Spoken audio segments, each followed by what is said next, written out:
So, yun sir. Good evening po. Open lang po natin yung Cisco Pocket Tracer.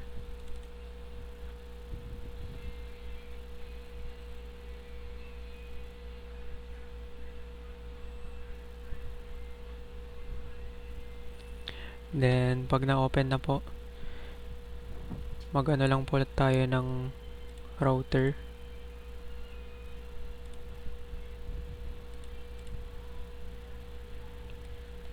Which is the home router po. Then, rename lang po natin ng PLDT kasi yun po yung ginagamit namin na home router dito sa bahay. PLDT Home Fiber. Then, enter. Then, check lang po natin kung naka-open. Naka-open po. Then, punta lang po tayo sa mga devices. Then, laptop po, which is ito po yung ginagamit kong device ngayon. Then, rename lang po natin. Asus. Then, palitan lang po natin ng internet, which is naka-ethernet po siya ngayon. Dito, alisan lang po natin yan.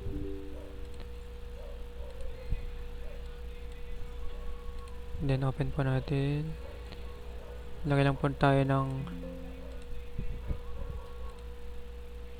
wireless, which is wireless po talaga siya. Then, open lang po natin. Then, exit. Then, maglagay po tayo ng smartphone.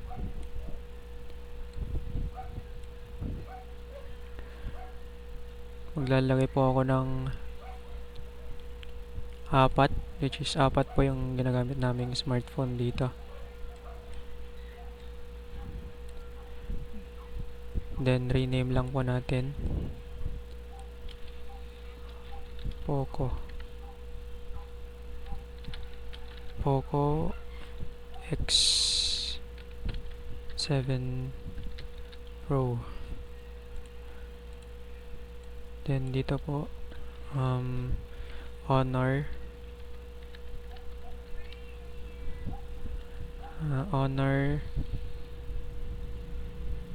X9B. Then, dalawa pong Realme 10.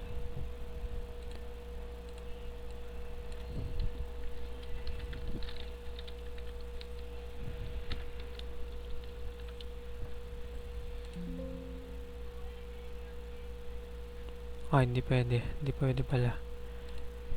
Which is hindi po pwede. Maglagay na lang po tayo ng ibang pangalan. Like, Oppo. Ayun.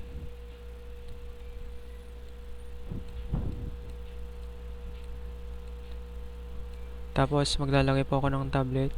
Which is, meron po kaming tablet na ginagamit dito. Then, rename lang po natin into iPad Gen 10 or iPad 10 na lang po.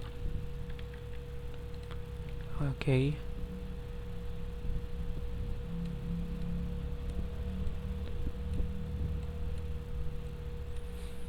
Then, dito po, ano lang po tayo ng customize image ng bawat device. Ito po sa router.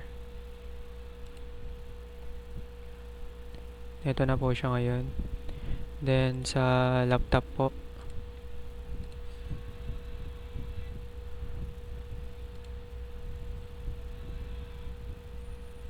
laptop, ito. Then, ito na po siya ngayon. Then, sa smartphone din po.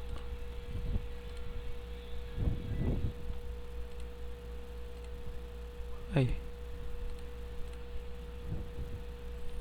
Sa Poco X7 Pro.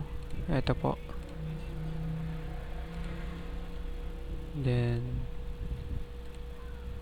ito po. Sa Honor.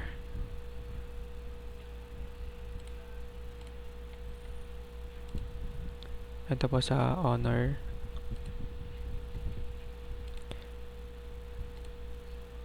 Then sa Realme.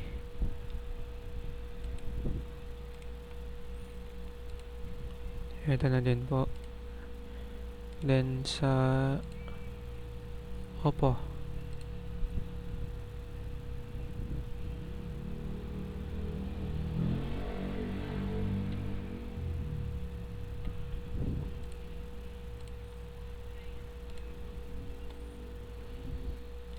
Then sa tablet po.